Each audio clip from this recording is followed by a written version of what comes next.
નવરાત્રિના પાવન અવસર પર શ્રદ્ધાળુઓ ખાસ માતાજીની આરાધનામાં લીન હોય છે। તો આજે આપણે એવા માતાજીની વાત કરીશું કે જ્યાં બાળકોને બોલી નથી શકતા અથવા તો બોલવામાં તકલીફ હોય, તો એવા બાળકો માટે શ્રી બોલાઈ માતાની બાધા રાખવામાં આવે તો તેઓ બોલવા લાગે છે અને માનતા પૂરી થયા બાદ ભક્તજનો ચાંદીની જીભ માતાજીને અર્પણ કરતા હોય છે।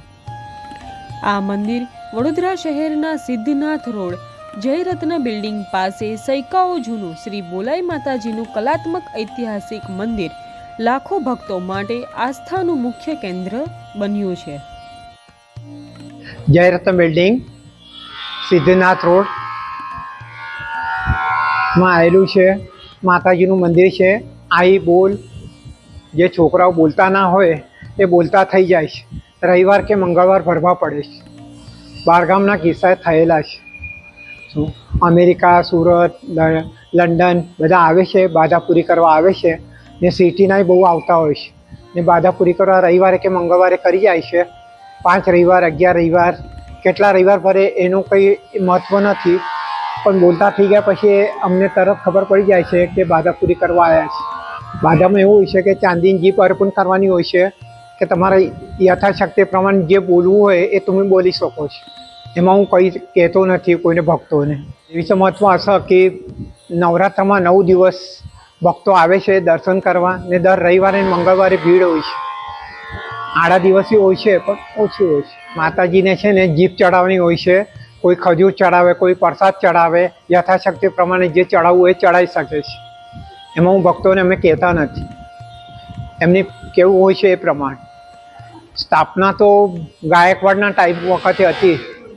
આ પહેલાં અહીંયા પદ્માવતી ચોકાન છે ને ત્યાં મંદિર હતું।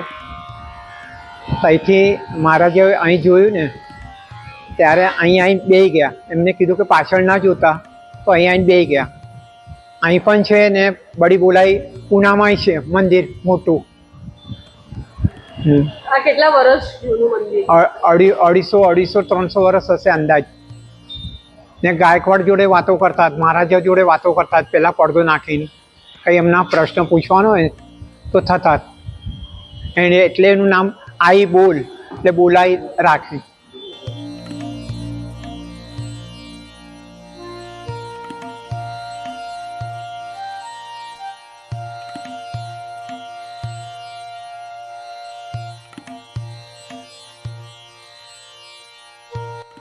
હું લગભગ 40-45 વર્ષથી હું સળંગ અહીં આવું છું અને શ્રદ્ધા તમારી ભરપૂર છે। અહીં હું કોઈ અપેક્ષા વગર અહીં આવું છું એટલે મારી બધી ઈચ્છા પૂરી થાય છે। આ મંદિર સૌ પ્રથમ જ્યાં હમણાં પદ્માવતી શોપિંગ સેન્ટર છે ત્યાં આગળ આ મંદિર હતું, પણ ત્યાં વસ્તી અને ગીચના લીધે ત્યાંથી માતાજીને આ સ્થાને પાછા લાવવામાં આવ્યા છે।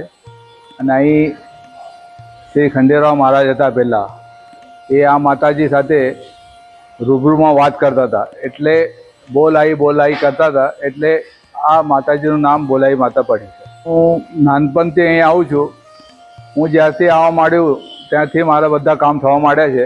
એટલે હું આમ કોઈ ઈચ્છા રાખતો નથી, હું ખાલી દર્શન કરવાનો જ ઉદ્દેશ રાખું છું અને એના લીધે મારા બધા કામ થઈ જ જાય છે। એટલે જો હું કંઈ ઈચ્છા રાખું એ મારો વિષય થઈ ગયો, એટલે હું વિષય નથી રાખતો। હું માતાજીના ખાલી દર્શન કરવા માટે જ આવું છું અને એ દર્શન કરું છું તો માતાજીને બધું ખબર છે, એ મારી બધી ઈચ્છા પૂરી કરી જ નાખે છે।